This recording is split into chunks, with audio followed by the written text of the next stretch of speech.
The price of silver is currently a work of fiction, a digital hallucination projected onto your screen to keep you from looking at the empty vaults behind the curtain. If you are watching the red line on your brokerage app cascade downward, dropping 30% in a matter of weeks, you are not watching a market at work. You are watching a crime scene. In the high-frequency trading hubs of New York and London, the people who manage the global financial plumbing are currently gaslighting the entire world. They want you to believe that silver is becoming less valuable, even as the physical metal disappears from the vaults at a rate we have not seen in over half a century. Most people look at a price chart and think they are seeing a reflection of supply and demand. That is your first mistake. In a healthy market, a shortage of supply leads to a spike in price. But the silver market is not healthy. It is a rigged shell game where the house has the power to print an infinite amount of paper silver to suppress the price of the real thing. What we have witnessed since the start of 2026 is a strategic demolition. It is a calculated attempt to break the back of retail investors and force them to liquidate their physical holdings before the system reaches its mathematical breaking point. The banks use what we call algorithmic warfare. During the thin hours of the night, when the Asian markets are opening and the Western traders are asleep, a handful of bullion banks dump millions of ounces of paper silver onto the Comex. This is not real metal, it is just digital ink. These massive sell orders are designed to trigger the stop-loss orders of every automated trading program on the planet. Once the first domino falls, the machines take over, selling more and more in a feedback loop of artificial panic. The goal is simple: drive the price down, scare the weak hands, and protect the massive short positions held by the big bullion banks. As of today, February 8th, 2026, the disconnect between the digital price and the physical reality has reached a level of pure absurdity. While the screen says silver is cheap, the lease rates for silver, the interest rate you pay to borrow the metal, have spiked to over 8%. In a world of zero or negative yields for commodities, an 8% lease rate is the equivalent of a 5-alarm fire. It means the banks are so desperate for physical metal that they are willing to pay any price to borrow it for a few days to avoid a delivery default. The pipes are leaking, the pressure is building, and the bankers are running out of duct tape to keep the lie alive. To understand why the silver market is functionally broken, you have to understand the distinction between registered and eligible silver. This is the core of the Comex shell game. Imagine a local car dealership that has exactly one car sitting on the lot. This is your registered silver. It is available for sale and ready to be driven home today. Now imagine that same dealership has 400 people holding guaranteed contracts that say they own that exact same car. That is the current state of the paper-to-physical ratio in New York. According to the latest warehouse reports, the ratio of open interest to registered silver has hit a record high of 400 to 1. For every single ounce of real physical metal sitting in the vault, there are 400 people holding a digital promise that they own it. The entire system is built on the assumption that 399 of those people will never show up at the door and ask for their property. They assume that investors will always be happy to settle for a small cash profit and leave the metal in the vault where the bank can continue to lend it out 10 times over. But the world has changed since 2025. We have entered an era of physical desperation. Industrial giants in the solar and electronics sectors have realized that a paper contract cannot be used to conduct electricity or build a cruise missile. They have stopped playing the paper game and started demanding physical delivery. In December alone, over 60% of the entire registered silver inventory was claimed and removed from the vaults in just 4 trading days. This was an unprecedented drain that sent shockwaves through the halls of JP Morgan and HSBC. The bankers were caught in a liquidity trap. They realized that if the drain continued at that pace, the vaults would be empty by the end of the first quarter of 2026. This is exactly why the 30% price crash was manufactured. It was a desperate move to lower the price so that people would stop asking for delivery and instead sell their contracts back to the bank for a quick buck. It was a bluff designed to clear the deck before the March 2026 delivery cycle began on February 27th. But the bluff is failing. Instead of scaring off the buyers, the lower prices have only accelerated the drain as smart money and Eastern sovereign funds realize they can now vacuum up the world's most undervalued commodity at an even deeper discount. The mainstream financial media treats silver like it is just gold's cheaper, more volatile cousin. They are wrong. Silver is not just a financial asset or a hedge against inflation. It is the most critical industrial metal of the 21st century. And as of early 2026, the artificial intelligence revolution is acting as a giant industrial black hole that is sucking the global silver supply into a void from which it will never return. Every single NVIDIA Blackwell chip, every specialized server rack, and every high-speed data interconnect in the world's massive data centers requires silver. Silver has the highest electrical conductivity and thermal conductivity of any element on the periodic table. In the world of high-performance computing, where heat is the enemy and speed is everything, silver is non-negotiable. You cannot replace it with copper without losing significant efficiency, and you cannot replace it with gold because gold is less conductive and 50 times more expensive. As Microsoft, Google, and Amazon race to build the infrastructure for the trillion-dollar AI economy, they are consuming silver at a rate that has never been modeled by Wall Street analysts. A single massive data center can contain miles of silver-plated high-speed cables and millions of silver-soldered connection points. And here is the dark reality. Silver used in electronics is almost never recycled. It is consumed in such small quantities per device that it is economically impossible to recover at current prices. For all intents and purposes, once that silver enters a data center or a smartphone, it is gone from the global supply forever. The structural deficit in the silver market is now entering its 6th consecutive year. According to the Silver Institute, we have been using silver faster than we can dig it out of the ground since 2021. The above-ground stocks, the silver that was mined and stored over the last 1,000 years, are being incinerated in the furnace of the 4th Industrial Revolution. The bullion banks thought they could manage this by manipulating the paper price. They thought they could just print more receipts. But you cannot plug a neural network into a paper receipt. You need the atoms. And the atoms are running out. One of the biggest myths in economics is that if the price of a commodity goes up, miners will simply produce more of it. While this might be true for corn or oil, it is a geological impossibility for silver. In 2026, we are witnessing what experts call the mining death spiral. Silver is a unique metal because roughly 70 to 80% of it is produced as a byproduct. It comes from mines that are primarily looking for other metals like copper, lead, or zinc. This means that the supply of silver is price inelastic. If the price of silver doubles tomorrow, a massive copper mine in Peru or Chile is not going to magically start producing more silver. They are limited by the amount of copper they can extract and the capacity of their processing plants. Unless the global demand for copper and zinc also explodes, the silver supply remains stagnant. Furthermore, the average ore grade of silver mines globally has been declining for over 15 years. We have already found and mined all the easy silver near the surface. To get the silver we need today, we have to dig deeper, use more energy, and process 10 times more waste rock than we did 20 years ago. This brings us to the concept of energy return on investment. As diesel and electricity prices stay high, the cost of mining an ounce of silver is rapidly approaching the manipulated paper price. In 2025, several major silver mines in Mexico and Poland were forced to slow down production or go into maintenance because the cost of extraction was higher than the price they could get on the open market. This is the mining trap. By keeping the price of silver artificially low through paper manipulation, the bullion banks have actually destroyed the future supply. They have discouraged investment in new mines for over a decade. We are now at a point where even if the price went to $200 an ounce today, it would take 10 to 15 years to bring a new major mine online. The silver the world needs for 2026 and 2027 had to be discovered in 2010. It wasn't. We are running on the fumes of the past, and the geology of the Earth is finally calling the banks bluff. One of the most critical reasons for the recent 30% price crash is a massive regulatory shift that is happening behind the scenes in the banking sector. It is called Basel III. For decades, bullion banks like JP Morgan and HSBC were allowed to count paper silver, also known as unallocated silver, as a safe asset on their balance sheets. This allowed them to manipulate the market with effectively zero cost, because they didn't have to back their paper promises with real metal. But under the new Basel III regulations that fully went into effect in 2025 and early 2026, paper silver is no longer treated the same as physical metal. The regulators have realized that unallocated silver is a massive systemic risk.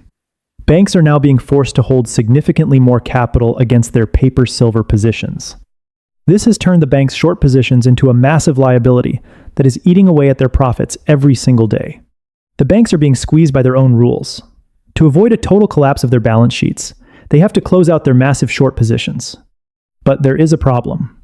How do you buy back hundreds of millions of ounces of silver to close your shorts when the vaults are empty? If the banks tried to buy that silver on the open market, the price would go to $500 an ounce in an afternoon, and the banks would go bankrupt instantly. The only way out is to crash the price first.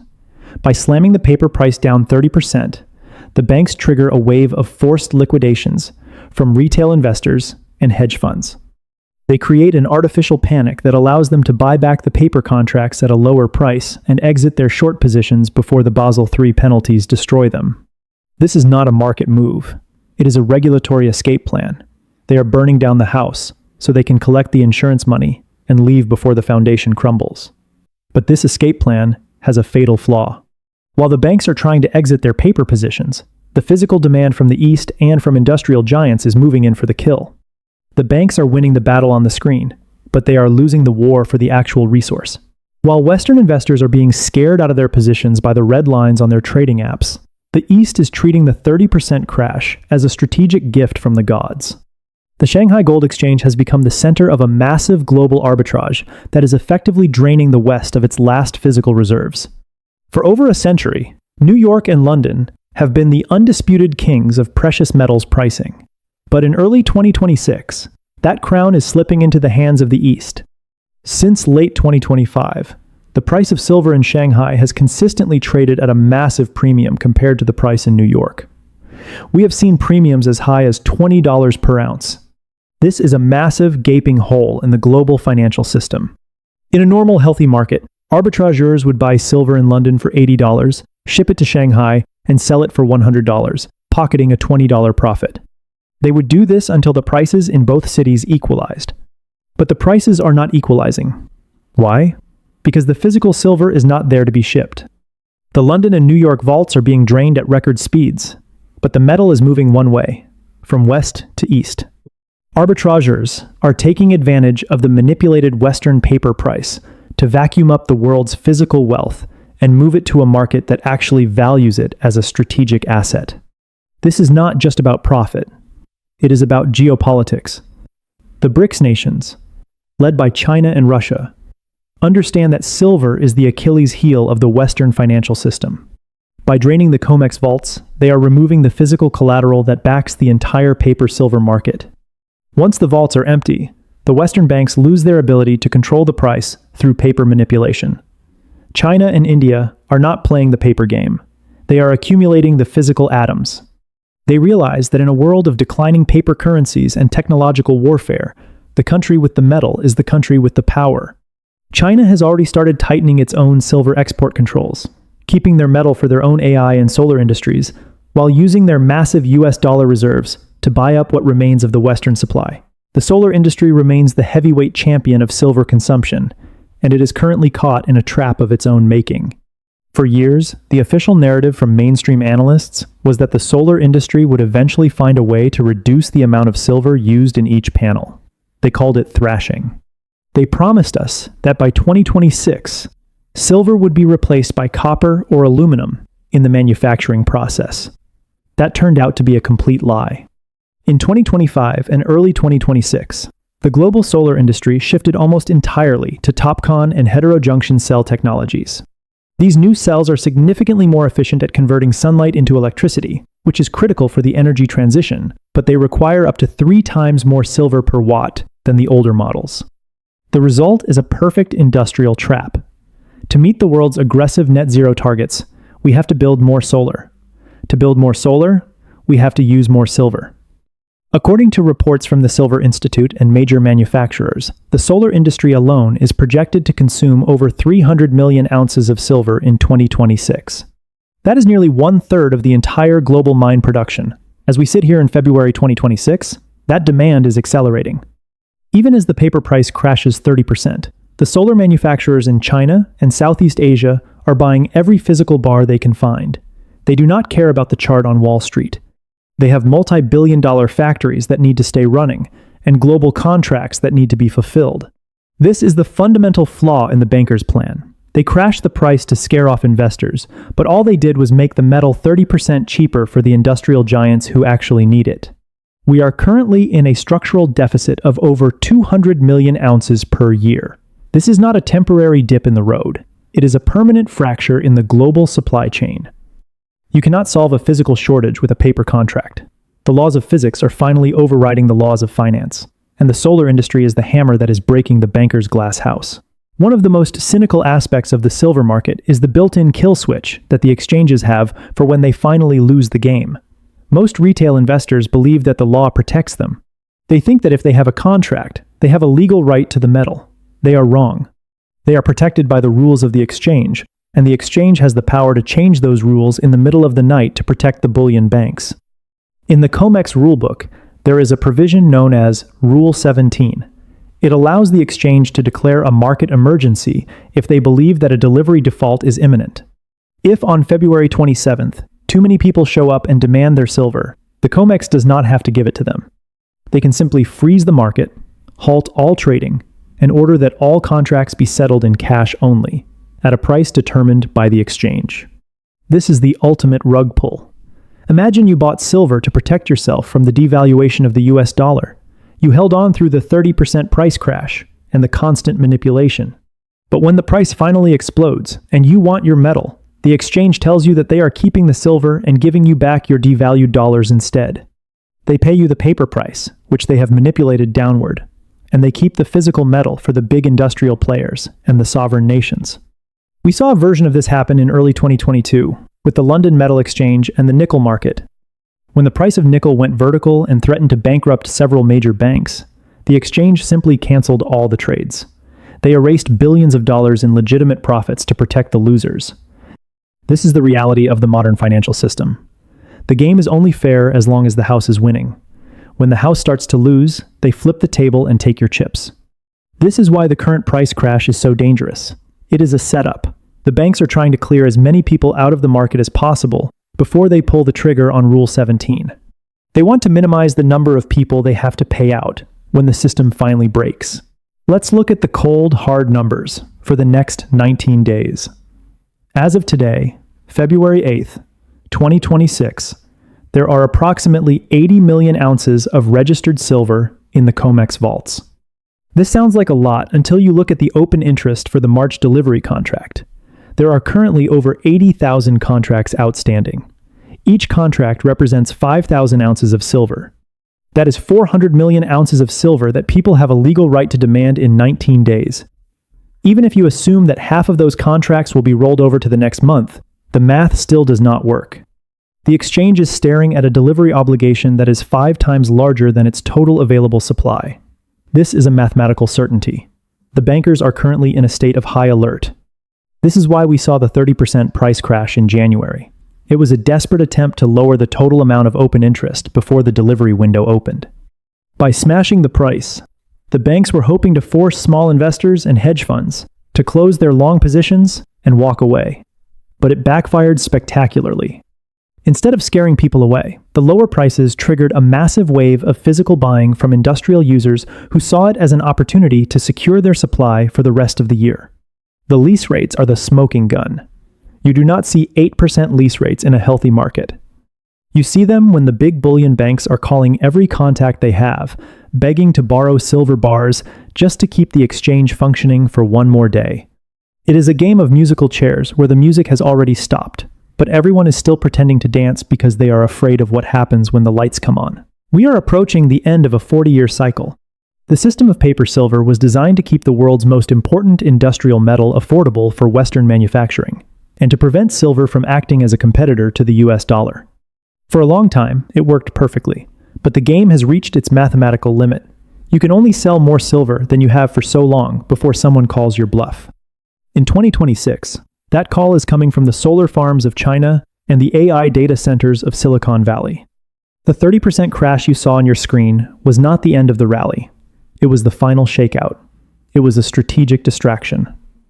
The banks want you focused on the red line on your chart so that you do not notice the empty shelves in their vaults. If you are waiting for a signal that the system is about to break, stop waiting. The signal is already here. It is in the 8% lease rates. It is in the $20 Shanghai premium. It is in the critical minerals lists released by the government. And it is in the total disappearance of registered silver from the exchanges. The next 19 days will likely be the most volatile in the history of the silver market. The banks will use every trick in the book to keep the paper price down. They will release fake news, they will flood the market with digital silver, and they might even suspend trading altogether. Do not be distracted by the noise. In a world where everything is becoming digital and synthetic, the ultimate power lies in the physical. The people who win this game are not the ones who have the best trading app. The winners are the ones who realize that a paper promise for silver is worth exactly as much as the paper it is printed on. The countdown is on. February 27th is almost here. The music is stopping. Make sure you have a seat. Reality is coming for the bullion banks, and it doesn't care about their spreadsheets. The era of fake abundance is over. Welcome to the world of real scarcity.